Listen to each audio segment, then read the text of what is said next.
Hello నేను రావు. ఆధునిక యుగంలో జెడ్ కొత్త తరహా ఆలోచిస్తున్నారు. కొన్ని మన ఊహకే అందం. అలాంటి వాటిల్లో ఒకటి నేను మీ దృష్టికి తీసుకొస్తాను. ఏంటో తెలుసా? ఇప్పుడు భజన్ క్లబ్బింగ్.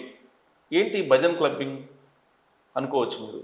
దీని గురించి నరేంద్ర మోడీ గారు కూడా జనవరిలో జరిగినటువంటి మన్ కీ బాత్లో ప్రస్తావించారు.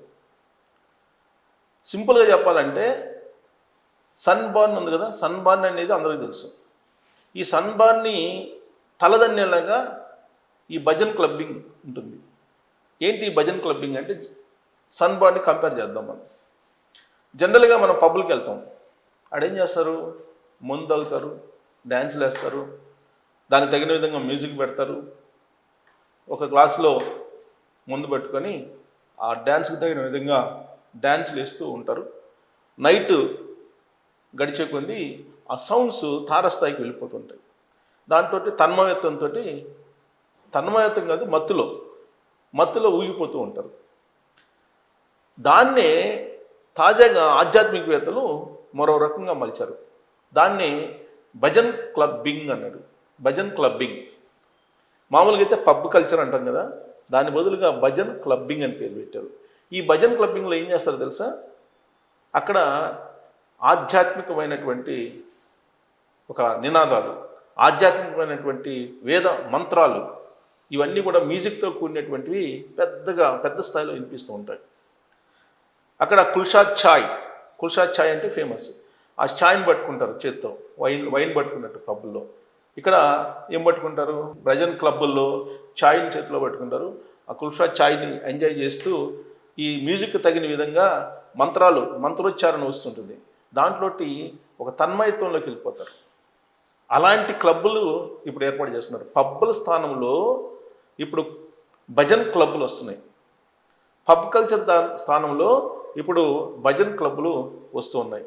అంతేకాదు 2026లో ప్రముఖ సింగర్స్, ఇప్పుడు జనరల్గా వాళ్ళు సింగర్స్ సాజ్ ప్రకార్, వీళ్ళు దేశవ్యాప్తంగా ఒక టూర్ నిర్వహించబోతున్నారు.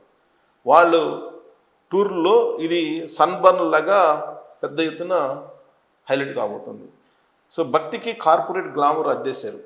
ఇప్పుడు ఆధ్యాత్మిక ఒక కల్చర్, ఆధ్యాత్మిక నాలెడ్జ్ వచ్చేసింది. దాదాపు 20 కోట్ల వ్యాపారం చేశారంట ఈ విధంగా. సో రాబోయేటువంటి రోజుల్లో భజన్ అనేదాన్ని ఆధ్యాత్మిక కోణంలో నుంచి తీసుకొచ్చి పబ్బుల బదులుగా క్లబ్బులను తయారు చేస్తున్నారు. వాస్తవంగా మనకి గానా బజానా వినిపిస్తూ ఉంటుంది జనరల్గా. అవన్నీ ఉండవు ఇక్కడ. వాటి స్థానంలో భజనలు ఉంటాయి. భజనలతో పాటు మ్యూజిక్స్తో పాటు మంత్రోచ్చారణ, ఇవి ఒక తన్మయత్వంలోకి తీసుకెళ్ళిపోతాయి. ఉదాహరణ చెప్పాలంటే జగ్గి వాసుదేవన్ శివరాత్రి సందర్భంగా అందరినీ ఒక తన్మయత్వంలోకి తీసుకెళ్ళిపోతారు. సేమ్ అదే తరహాలో భజన్ క్లబ్లు ప్రతి సిటీలో కూడా రాబోతున్నాయి. ఢిల్లీ, బెంగళూరు, హైదరాబాద్, మహారాష్ట్ర, ముంబై, ఇలాంటి వాటిలో ఇప్పటికే ఆల్రెడీ భజన్ క్లబ్బులు స్టార్ట్ అయ్యాయి. దాదాపు ఈ ఏడాది 20 కోట్ల రూపాయల బిజినెస్ చేసిందని అంటున్నారు. సో సన్బర్న్ ఏ విధంగా అయితే యువతకి కిక్ ఇస్తుందో, అలాగే భజన్ క్లబ్లు తన్మయత్వాన్ని ఇస్తాయి. అక్కడేమో మత్తు ఇస్తుంది, ఇక్కడేమో తన్మయత్వం ఇస్తుంది. రెండు ఒకటే. కాకపోతే way of musics, way of talks వేరే ఉంటాయి ఇక్కడ. సో కాబట్టి రాబోయే రోజుల్లో ఇక్కడ పబ్బులు ఉండవు. పబ్ కల్చర్కి స్టాప్ పెట్టేసి జెడ్ ఇప్పుడు భజన్ క్లబ్బుల వైపు మళ్ళుతున్నారు. ఇది మంచి పరిణామమేనా?